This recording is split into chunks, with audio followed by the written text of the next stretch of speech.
May the glory of the passing away of autumn lie about us, fresh cold for a time. When the dark comes and the cold, may we remember how today we stand in glory. How we talking about to keep upon our earth's dark carpet, how we deep in obedience.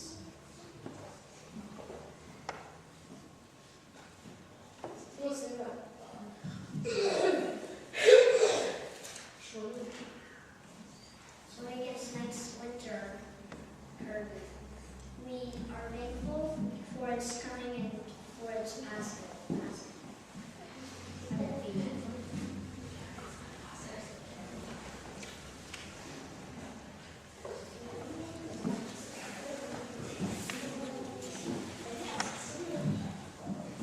Today, we light the chalice in honor of our RE children who are presenting the entire service, except for lighting matches.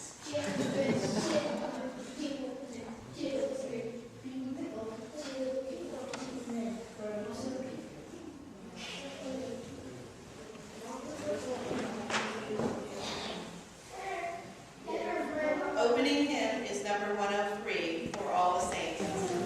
And now time for responsive reading, number 720.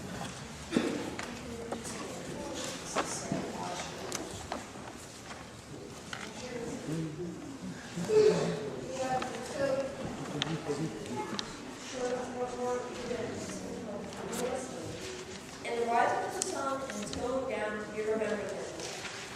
In the Blowing of the wind, in the chill of winter, we remember them. In the opening of buds and in the river of spring, we remember them. In the blueness of the sky, and in the warmth of summer, we remember them. In the rustling of leaves and in the beauty of autumn, we remember them. In the beginning of the year, and when it ends, we remember them. When we are weary and in need of strength, we remember them. When we are lost and sick at heart, we remember them. When we have joys we yearn to share, we remember them. So long as we live, they too shall live, for they are now a part of us, as we remember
like himself, or so it seemed. Soon he discovered that no two leaves were alike, just like me. Even though they were on the same tree. Alfred was the leaf next to him. Ben was the leaf on his right side. And Claire was the lovely leaf overhead. They had all grown up together. They had learned to dance in the spring breezes, bask lazily in the summer sun, and wash off in the cold rains.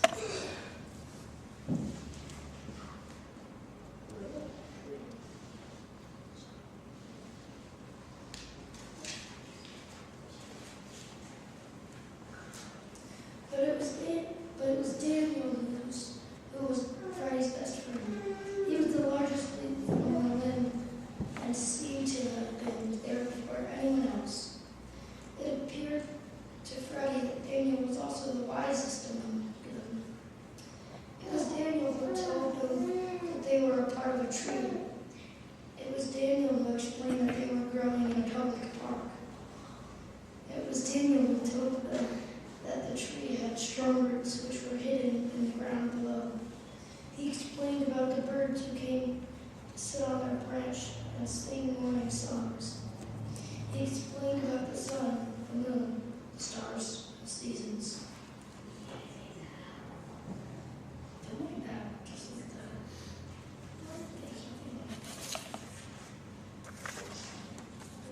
Freddy loved being a leaf.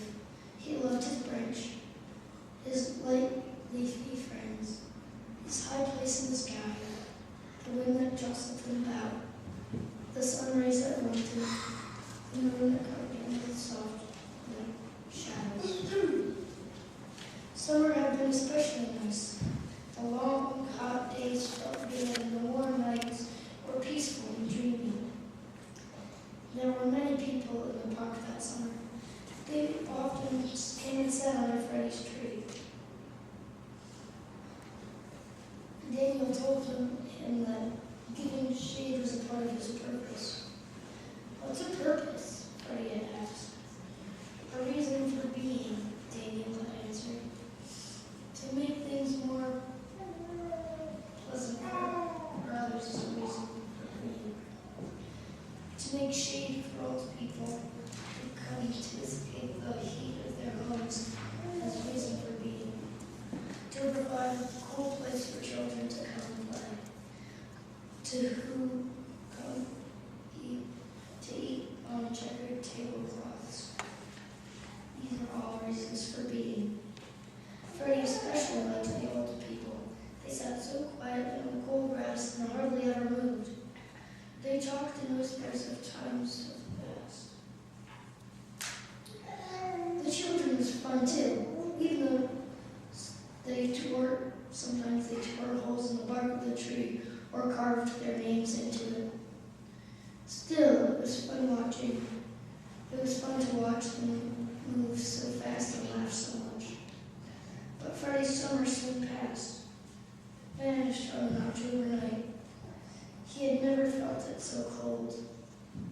All the leaves shivered with the cold. They were covered with a thin layer of white, which quickly melted and left them deep in the sparkling morning sun.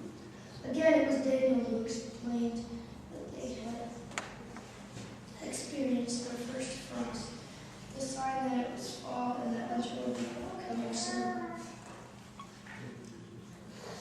Almost at once, the whole tree, in fact, the whole park, was transformed into a blaze of color. There was hardly a green leaf left. Alfred had turned a deep yellow, Ben had become a bright orange, Claire had become a blazing red, Daniel a deep purple, and Freddy was red, and gold, and blue. How beautiful they all looked.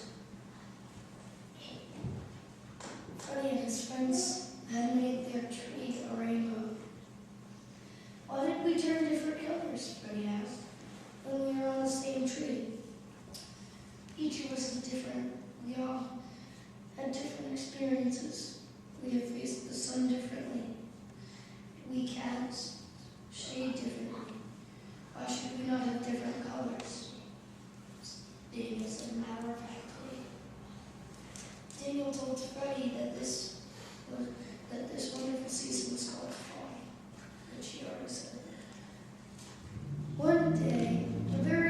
strange thing happened. The same breezes that in the past had made them dance began to push and pull at their stems, almost as if they were angry.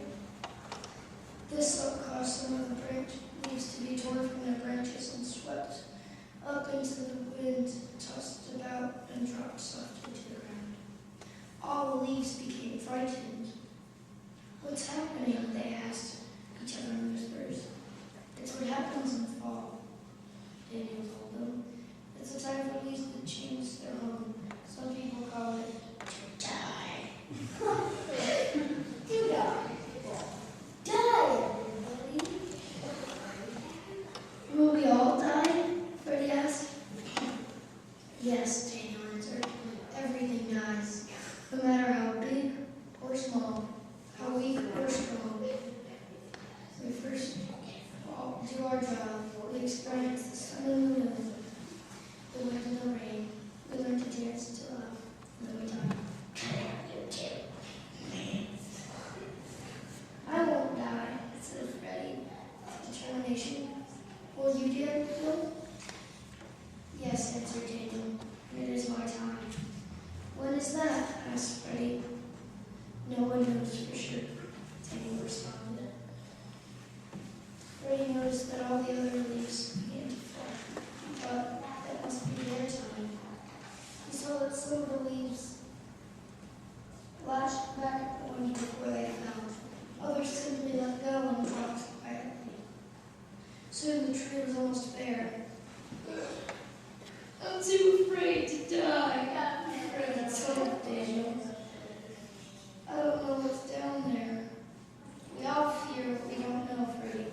It's natural," Daniel reassured him.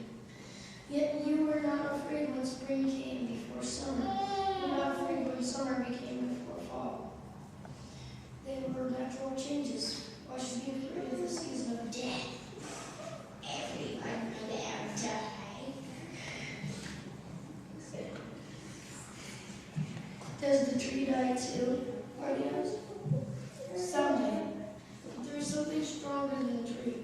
It is life. It lasts forever, and we are all part of life." "Where will we go when we die?" "No one knows for sure. That's the great mystery." Exclamation point. "We will all return. Will we all return in the spring?" "We may not, but life will." Then what has been the reason for all of this?" Freddie continued to question. "Why were we here at all if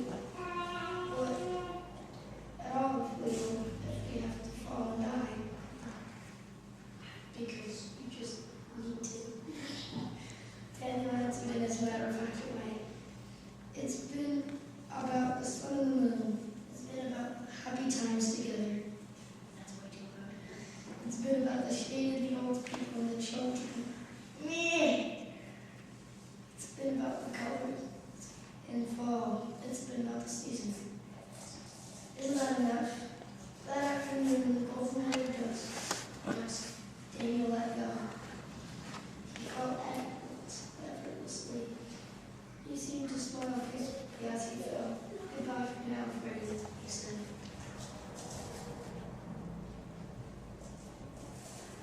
Then Freddie was alone, the only leaf left on his branch. Oh my God. It's like you're the only survivor in a zombie invasion. The first snow fell the following morning. It was soft, white, and gentle, but it was bitter cold. There was hardly any sun that day, and the day was very short. Freddie found himself losing his color, becoming brittle. It was constantly cold, and the snow weighed heavily upon him. At dawn, the wind came that took Freddie from his branch. "No, Freddie, don't die yet."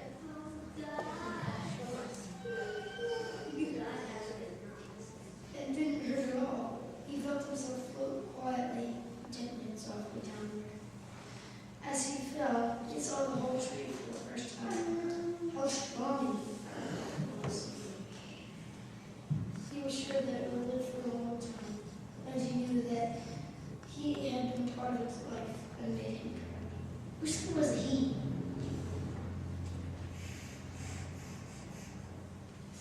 Freddie landed on a clump of snow.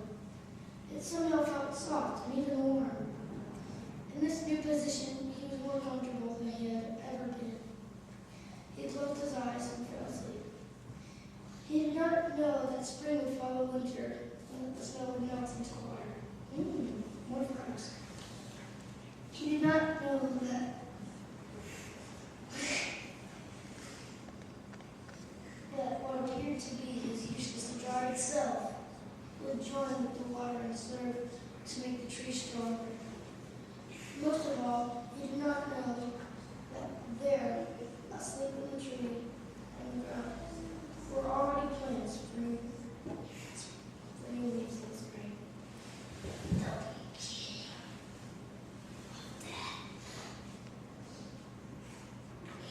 Instead of the end, right? Yeah.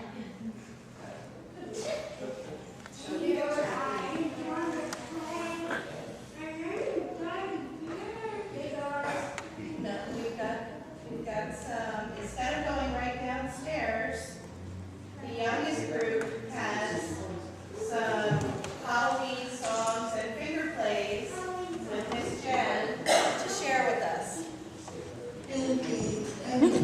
Everybody else, please sit back here and watch them. I'll get that.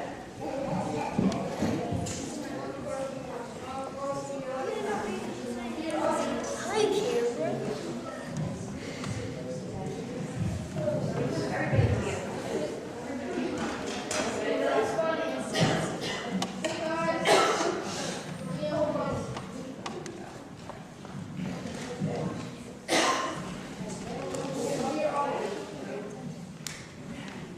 So first we're going to be pumpkins. Can we make our bodies round like a pumpkin? Like this, round? And if anybody knows these, please join in. I'm a little pumpkin, orange and stout. Here are my eyes and here is my mouth. When it's Halloween and you are out, just lift my lid and hear me shout. All right, let's get our flag out. There are 5 pumpkins. 5 little pumpkins sitting on a gate. The first one said, oh my, it's getting late. The second one said, there are witches in the air. The third one said, but we don't care. The fourth one said, let's run and run and run. These are your feet. The fifth one said, I'm ready for some fun. Ooh, with the wind and with the light and the 5 little pumpkins rolled out of sight.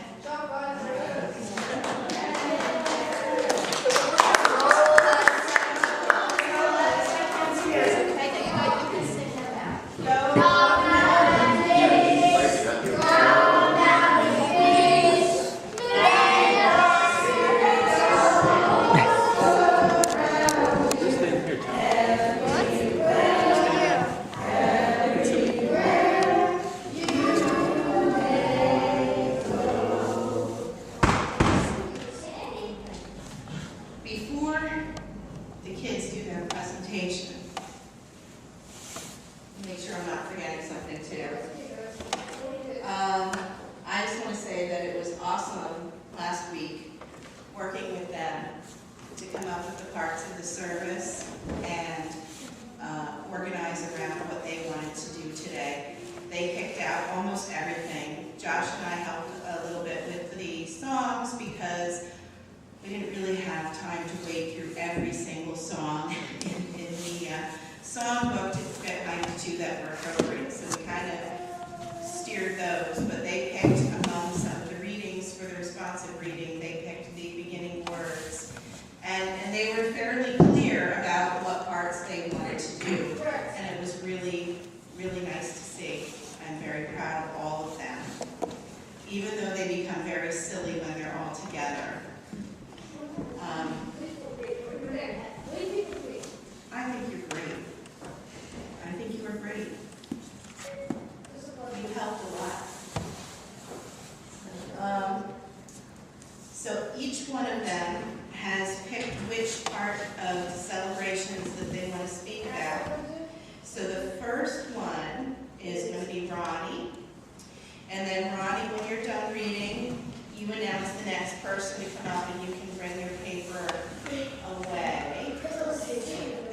Actually, one of the things I had wanted to say was that without them being so silly, is that when we were picking out the recorded music, we had a bunch of different things that we listened to, and they were also very understanding of how we, as a spiritual community, need to hear the songs in order for them to help us to focus. So they picked the slowest song for the opening one to help us get into a meditative mood.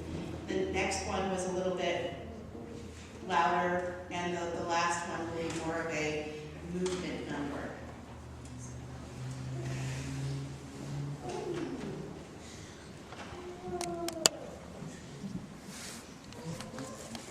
All Souls Day commemorates the faithful departed.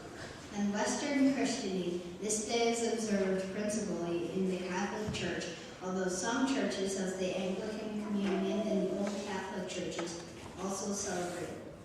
The Eastern Orthodox churches observe several All Souls Days during the year.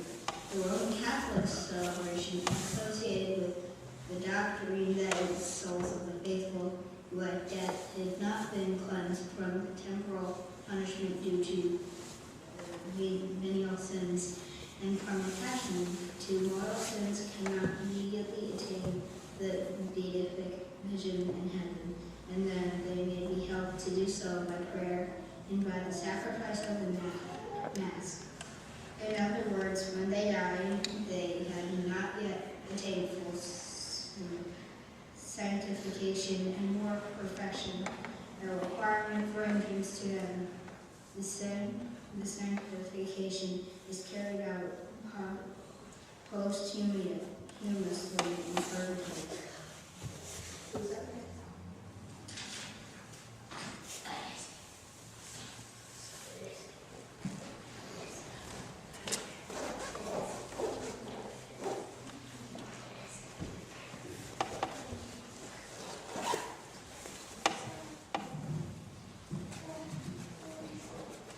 On All Souls Day, the Roman Catholic Church remembers all those who died, not just the great and the good, but also the and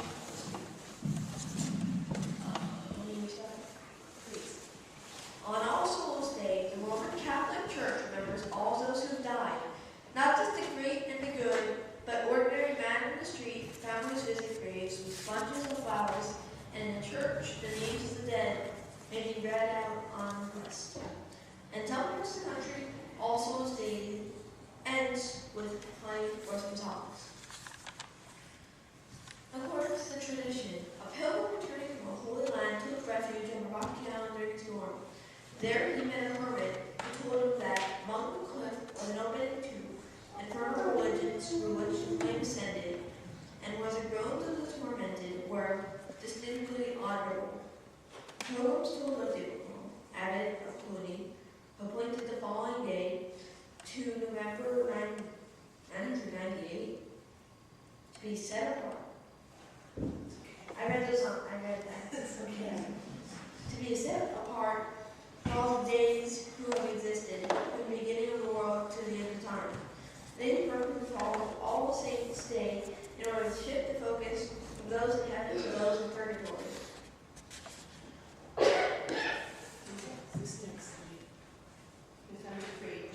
Yeah.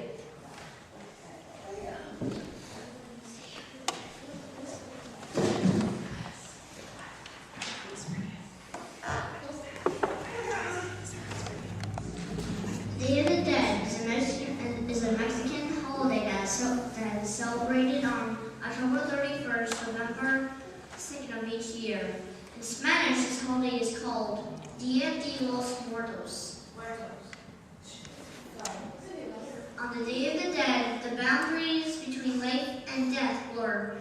Men, women, and children of all ages honor and celebrate their loved ones who have passed away, participating joyously in a festival that has roots nearly 4,000 years old.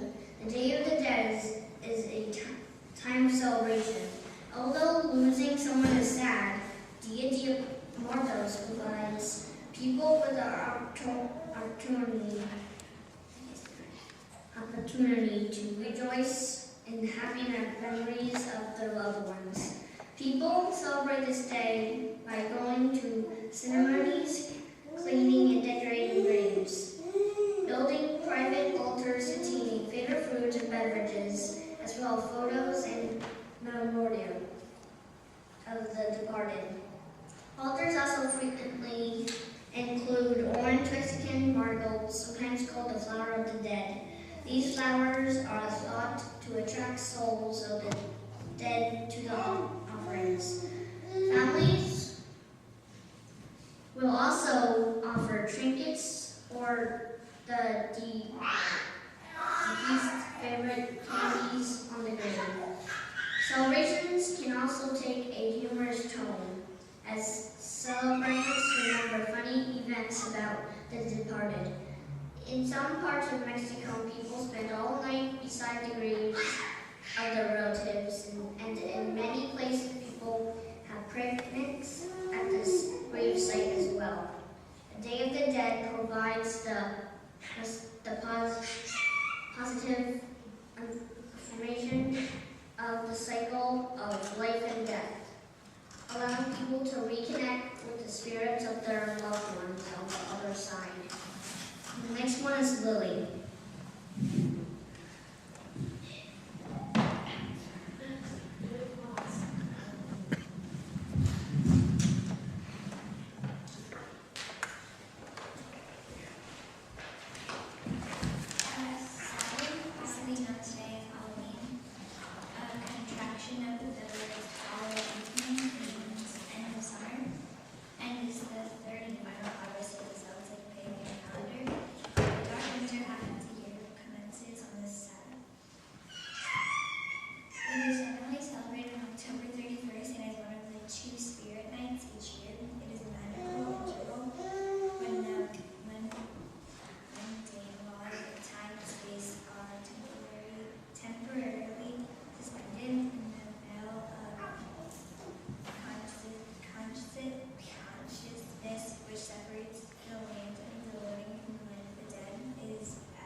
Communicating with ancestors and departed loved ones is said to be easier at this time. Originally, this feast of the dead was celebrated in Celtic countries by leaving food offerings on altars and doorsteps for the living and dead. Today, a lot of practitioners still carry out this tradition. Single candles were lit and left in a window to help guide the spirits of ancestors and loved ones home. Extra chairs were set to the table and around the hearth for the unseen guest. Apples were buried along roadsides and paths for spirits who were lost or having descendants to provide for them. Turnips were hollowed out and carved softly to look like the spirits. For this was a night of much chaos. The wheat fields became very active, pulling pranks and suspecting demons. Traveling after dark was not advised.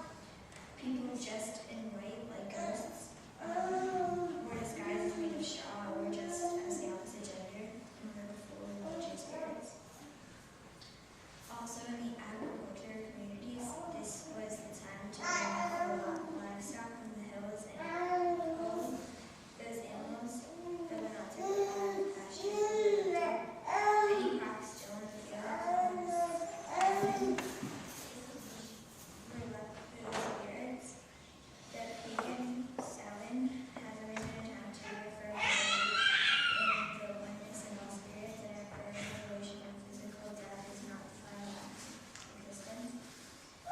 Though death is very much a part of this symbolism, this Sabbath also affirms that the cycle of life must continue, that death will be followed by birth.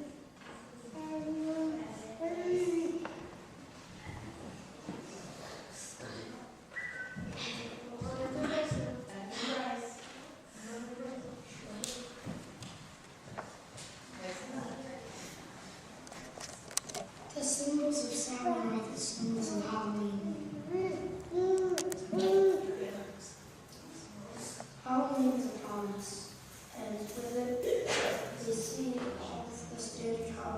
celebrations and symbols.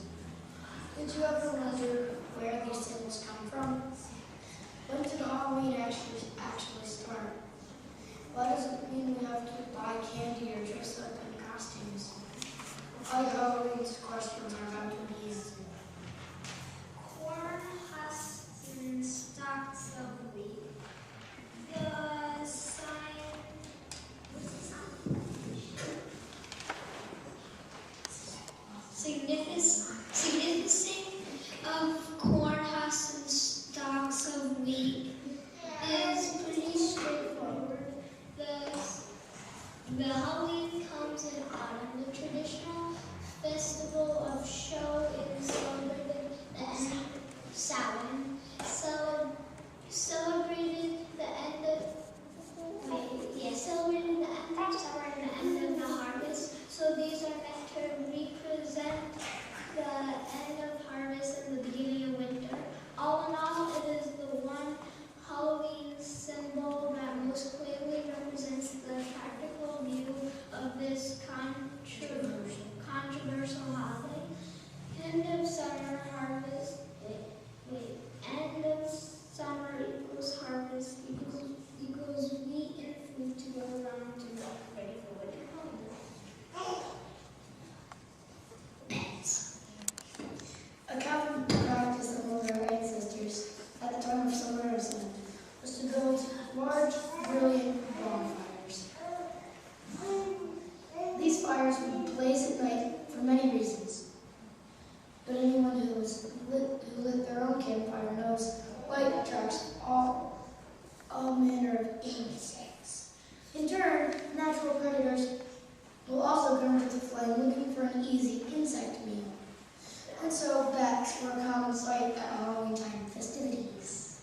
One of the more enduring, the Cromer Witch. One of the more enduring symbols of Halloween is that of the witch. Ugly and evil, they are shown flying on their broomsticks or stirring their cauldrons. Witches were not always thought of as evil or ugly. In the ancient times, witches could be healers or wise women of the community, but as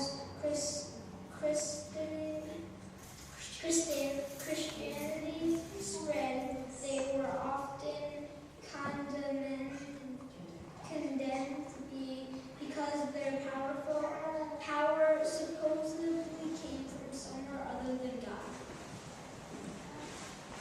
Skeletons. Back to that whole veil is thin between the living and the dead thing. Skeletons are a Halloween symbol for that reason. The skull is a symbol used by many different cultures to represent either the relief of human life or the fear of death. Die. The Druids and the Celtics believed that the skull was a seat of the human soul. All in all, skulls and skeletons are associated with Halloween because they represent the end of the physical part of life. Ghosts. Again, since Samhain not only celebrated the end of harvest, but also those who had passed on, it is called by some a festival of the dead. The idea of ghosts played into this idea that Halloween night is the one night that the spirits of the ancestors are able to walk among the living. Costume.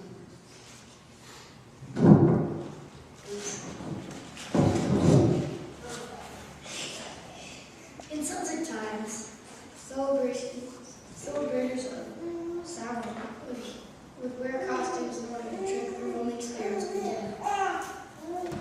It was thought that if you could trick the spirit would refrain from bothering you about pesky things like tributes and respect. Under the veil between the spirit world and the natural world was so thin, it was best to pretend to be someone else, like a dead person. Jack-o'-lantern. There are several tales related to our bird Jack. One is that our ancestors sought to protect their soul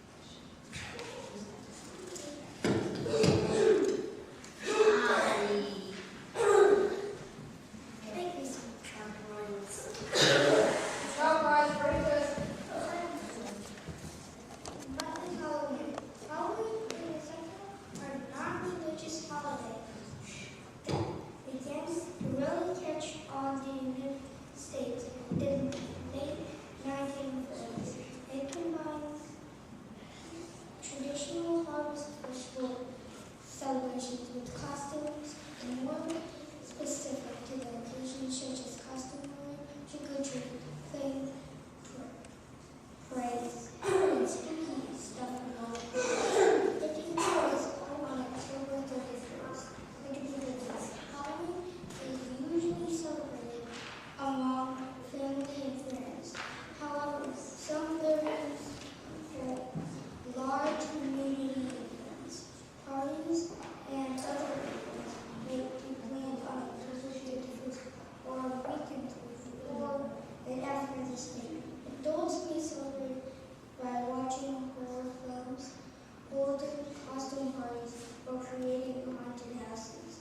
Many children just do fancy costumes and visit other homes in the neighborhood.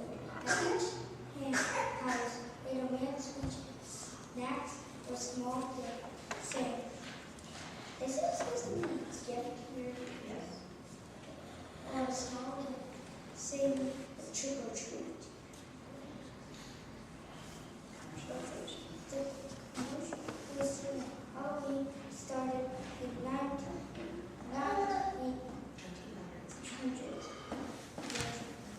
when postcards and fire or decorations were produced. Halloween costumes started to appear in stores in the 1930s, and the custom of trick-or-treat appeared in the 1950s. The types of products available for Halloween have increased over time.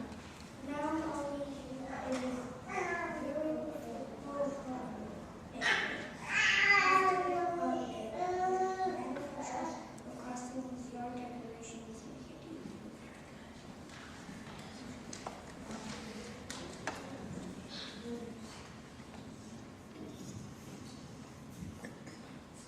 Why don't all of you come up? We've talked about All Souls Day, Soul Day. We've talked about Samhain.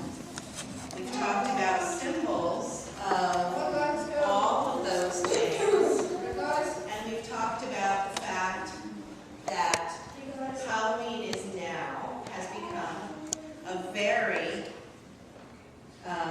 commercialized, secular holiday in the United States. But there are so many traditions and rich symbolism around the world, and all of these guys did a great job. So,